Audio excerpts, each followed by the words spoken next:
So you always have to look at the big picture. Too many people look at, well, what's going to happen to me? When you look at the big picture, you're also going to know that when something bad happens, something good's going to happen. But you got to prepare for whatever is coming. If you think next 20 years will be like the last 20 years, you're going to get creamed. You know, when you and I go to the supermarket and we buy a carton of milk, we always check for the expiration date. But most people do not check for the expiration date on their brains. Instead of get out of debt, I get into debt. You know, I just refinanced $300 million in debt. I went from 5% to 2.5% interest. I made a fortune. Every month, more money comes in because my cost of money has gone down. So while some financial experts are saying get out of debt, I'm saying learn how to use debt. So when I came back from in Vietnam in January of '73, the first thing my rich dad said to me was go to school to learn how to invest in real estate. It wasn't real estate, it was how to use debt and taxes. Debt and taxes make the rich richer. Debt and taxes make the poor, the middle class, poor. So all the rich guys who are doctors and lawyers or, you know, those guys, they're getting creamed and they don't know why. Oh yeah, they're making more money, but the take home is less. Sure. You know, my doctor just yelled at me, he was happy, he says, oh, guess what, I finally made $1 million. And I said, yeah, this was just 3 weeks ago. And so I said, yeah, well, how much you pay in tax? He says, $750,000 in taxes. So his net was about $400,000. That's not bad.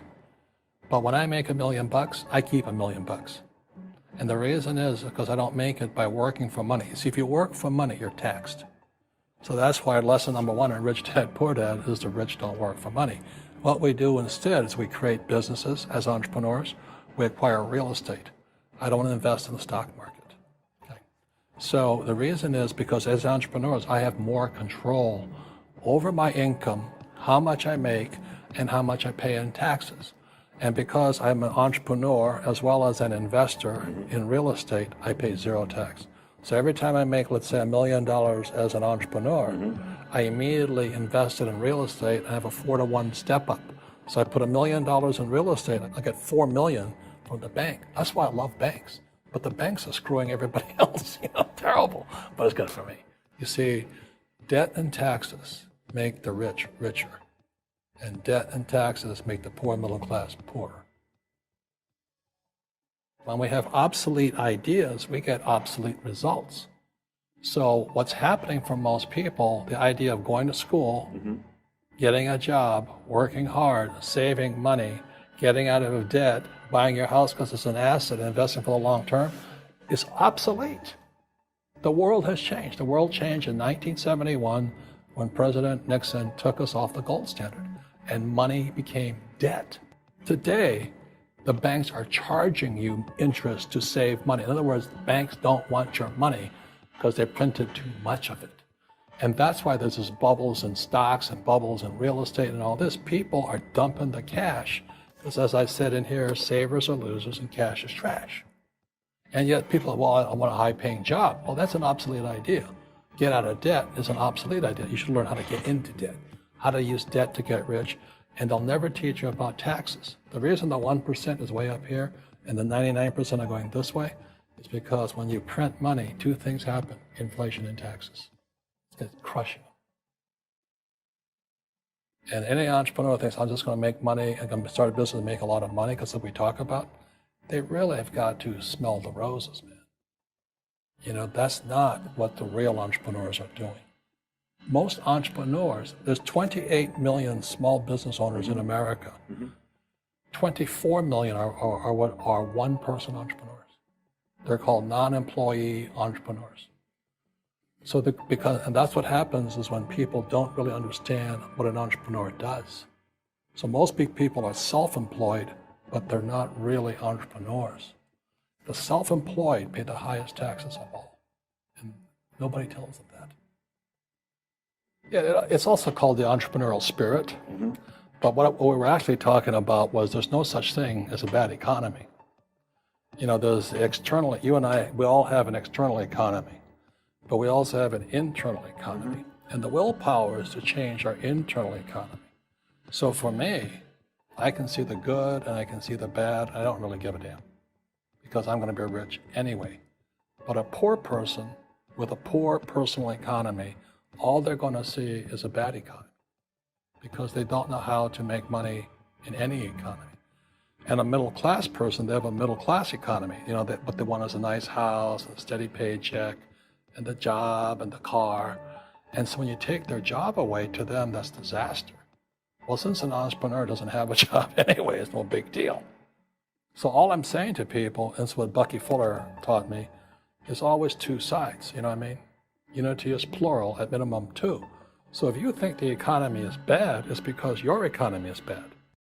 The most obsolete idea is go to school, get a job, work hard, save money, get out of debt, and invest for the long term in the stock market. See, why would you save money when they're printing trillions of dollars? The gap between the 1% and 99% is massive. You see, it's not just money. You have to step back and look at the bigger picture. In every one of us is a poor person. There's still a poor person inside me. There's also a middle class person, and the middle class person wants security. They want that steady paycheck. And there's a rich person. And they're all inside of us, except that it's not taught. You're taught to go to school, get a job, and get a paycheck. You're not taught to how to get rich. If you read Rich Dad, Poor Dad, my rich dad refused to pay me. He said the paycheck was one of the most damaging things you could take in your life. He says the moment you take a paycheck, you're an employee, and that's the mindset. So my rich dad never paid me. It drove my poor dad, government employee, nuts. You gotta pay people, you gotta pay people. And Rich Dad was not saying that the paycheck was bad. He says he didn't want to be a slave to money. So as an entrepreneur, if Rich Dad folded, I just started another company. I don't need a paycheck. I don't need anybody to take care of me. If my government doesn't like me, I move to another country because they need entrepreneurs there. So the entrepreneur is not so much the business. The entrepreneur is really the mindset and the skill sets and the different set of rules. You see, I don't operate, small business does not operate in the same rules as big business. Entrepreneur is a mindset first, a skill set, and rules. And depending upon whether you're an employee or a small business, the rules are different. The mindsets are different, the skill sets are different. My last paycheck, I still remember it clearly. It was one of the worst and the best days of my life. And I was in Puerto Rico. I was working for Xerox, and my boss gave me my last, it wasn't a paycheck, it was a bonus check. I think it was about $30,000, taxable, it's the only problem with that. So I got this check and I went, holy mackerel. You know what I mean? So I was excited, but I was also disturbed. And so this other guy comes up to me, his name was John, and John says to me, he says, you're gonna be back. I said, why? He says, because you're gonna fail. I looked at him and said, look, few expletive words. Because that's what he did. He left Xerox, failed, and he came back. And I said, look, you failed and you came back, but I'm going to fail and I'm never coming back. And that's the attitude. Do you know what I mean? If you say, well, if I fail, I'll go back to mommy and daddy, then that's what you'll do. So if you fail, that's when I became an entrepreneur, because I had no money. I had no money for years. I didn't have a paycheck. But that's what my rich dad encouraged me to do. He says, when you don't have this paycheck, you get hungrier, smarter, and it's a test of your character. Will you become a crook? Will you become dishonest? Will you cheat and steal? Or will you become a better human being? So really, that's the benefit of becoming an entrepreneur, is you really find out who you are when you don't have anything.